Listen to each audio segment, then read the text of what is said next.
when it comes to being a 5D mystic, I have so many stories that I lost track of what I was going to share. And this is going to be a short one. So 5D means that we are in the Christ consciousness. It means we unconditionally love, at least here at IHP. I know that I sound like I'm telling you rules. I'm not. I'm actively a content creator and a mentor and a podcast host. So just making sure you know this. And as a channeler, I do channel, but differently from 4D. And that's actively what I was trying to say, is that we don't hone in on all of the specifics because we don't have to. Because why? So we read the energetic imprint, and then we pick up on it when it's in our energy sphere. And we'll know who it is by like a smell, okay? But it's not a smell. And we'll actively pick up on the emotions that are going by, the thoughts, all of it. I learned, thanks to my oversoul, how not to share with any of these people whenever I'm picking up. There's only one person, maybe two, but really one that for some time I shared stuff with, and that was because I was getting the opportunity to have this thing again, and it was beautiful. And then I was able to know, okay, so now it's we got to share all of these aspects, and there's a way that you'll know when you will have shared what you're meant to share with someone from that perspective. With your twin flames and soulmates, it's obviously, for me, as time came by, I was able to then understand the energetic connection, okay? And so with that being said, it is thanks to twin flames and soulmates, but the ones that are prior to the other ones, that I was aware, okay, how to reach out, if to reach out, and if not. And that also depends on if they take seriously being that I'm a 5D mystic, what I am. And so if it bores them, if they misunderstand it, if they minimize it, then I will do my best to not share, because there's no need. And so that's the part of where we've learned, some of us, how to recalibrate.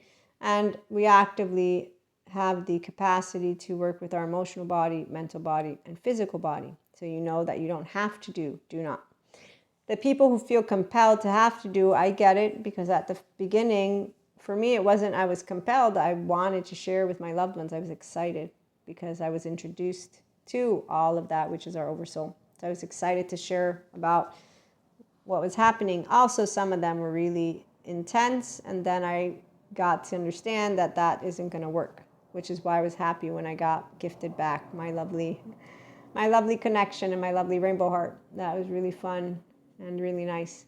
And then I got to continue with others from my oversoul, okay? So the ones from yesterday that I got to understand how they wanted to communicate with Claire's, that one gets to be in a specific spot. Then you get new ones, and you get to also understand with them. And that's why they don't change, twin flame, soulmates, none of that. What happens is you understand where you're at with your journey, and then you know where they are at.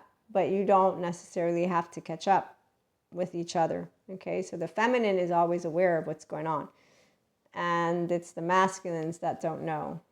Even though if they actively are intuitive, so if they have a relationship with their heart and their feminine, they could become aware. That's still because they would have a relationship and they would want to build more of that. So actively, what I can tell you as a 5D mystic in the Enlightenment Soul Age group is the feminine knows the oversoul, and then they know how not to always reach out based on a one-to-one relationship. The energetic imprint does share with us. It's like a smell, who's in our area, in our vicinity. And once you master basically just your connections, you're good to go. The individuals who you will always have, it's like stars in the galaxy. They're always there. If you ever meet up with them. If an energetic line is activated, there's a reason for it. There's not this, again, energy vampire, dark auras, demons in this way, not for a 5D mystic, because we have the Christ consciousness, Holy Spirit, grace. We are grounded in healthy self-worth, so we know unconditional love, the way Jesus, again, taught it to me, God, and we don't close our heart. So I stayed open-hearted. I got my communion. I stayed open-hearted after that as I got to meet adolescents. Then I chose to do my confirmation. And as I got clairs, I still stayed open-hearted and knew exactly how things were moving along and how some people from my faith would obviously not be on board with those that are clairs, even though they're the same as special, not special, spiritual gifts. And then they're actively also studied and looked into by neuroscientists who look into flow state and the relational field and neurobiologists. So the special thing, we're all special in different ways. And that's why the feminine knows that masculines have their, and when they expand, so when they become an actual masculine, divine masculines in the making, divine feminines in the making, those are people who are becoming whole. An actual divine feminine, when I'm saying it, means they have their own divine masculine, their mind, masculine and feminine. So they're a person that owns their inner child. It's an inner child adult, so they know how to unconditionally love. And they also have a relationship with the Akash, essence of love, life, God, whatever they use as their word, but they're going to be officially in that relationship, and then they actively know how to have fun with their oversoul. So you won't hear them demonizing anyone. The ones who demonize, shame, and again, they actively speak about our brothers and sisters. They're not part of our 5D collective. It's not a special gift. It's just different because the fifth dimension is all about unconditional love. It's all about knowing the energetic imprint. In fact, they don't relate to the sphere of angels and demons in the same way. They don't talk about it the same way because we're all angels. And then we can all be people who are, I don't want to say demons because when you use that word, it actually is offensive and it dehumanizes. But nobody is an angel in the sense of them always being a kind person either, because I can be considered mean to a person. Okay, so we can actively be aware of that which is, I'm a person, mystic or not.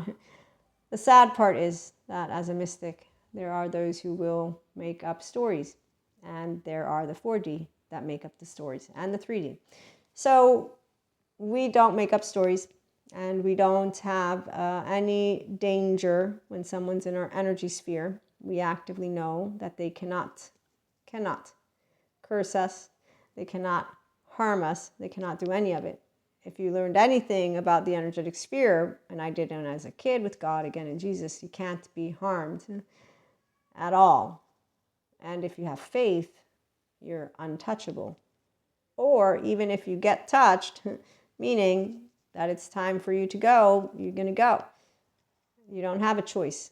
So you don't have fear. You accept that your faith is not decided by you. It's decided for however it is. But again, as a 5D mystic, there's not any evil that I've gotten to see the way that I thought it would be. I see suffering. And in fact, when I see people who are suffering, I feel bad for them. And I hope they get good therapy. And then I think of Patrick McNamara, who proves there's no demons that possess people who have nightmares. He is studying many, many brains, and makes me think of when they found out epilepsy is not the wrath of the gods or whatever. So while there are people who still don't know about him, it's because, one, we have documentaries that don't update themselves on, the whole demonic possession stuff. So they have half information. It's about time they get to update. Hopefully Patrick McNamara publishes some more books or gets more interviews or something so that he can distribute the information, and so can other good therapists, and we can, have more information for people. And in the mystic community, I share that with those who are the 5D collective. 4D don't want to believe it. And that's a whole different story. So to be continued. Meantime, we know that there's love, and we know that there's energy, and energy. The plus minus is about mass. It's not about actively the good or evil chit chat. That's for the 3D, 4D collective. 5D collective talk about we're all people. Nobody's inherently good or evil. If we have unkindness and anything that's not playing nice, we send them all to therapists. We surround them near a volcano with the therapist. And the 7 to 14 charming are the first on the top of the list so that we can maybe save the, other ones. And so anyways, we like to keep the people who have shame up there because they don't want to go to good therapy, and they want to keep talking about us as Lucifer and all of this stuff. It's not nice. It's not nice. Get healed. And maybe when you're ready to forgive your family, you'll know what Jesus was talking about when it comes to forgive them, for they do not know. Blessed are those who believe without seeing, and turn the other cheek, and stay humble. Don't play God. And remember, You're not the one who's here to cast stones. So how about you forgive those parents? It's the last step if you want your home, because that's where you will have had business, or whoever it is, or whatever it is, you forgive, and then you're healed from the trauma, trust break, and da da da da da. Okay, so 5D, we are here to heal each other and support each other to be our authentic self. The people who are healing from their childhood stuff, they want healthy self-worth people. The people who are mystics, they want healthy self-worth people, the 5D. The ones who want to talk about each other and insult each other, they're doing it already. They're called codependents. They go with Strombolis. They're Pinocchios on islands. And you see Cuscos, and there you go. They're going to have pseudo-live relationships, codependent, martyr, superior, blamers, low self-esteem, indirect communication, passive-aggressive, indirect communication again. They cancel, all that blocking, and then they do spells and think that they're doing something that they're not. But we're going to leave that alone. We're going to talk about some more stuff at some point. Akashic record readings are really fun, and I found out about how and when things are not accessible. Yes. And I also have stories about a friend of mine. She's a colleague, and I shared this one on the audio. So if you want to know more, let me know. I'll make sure to put it in my schedule calendar. In the meantime, thanks for stopping by. Have a great one.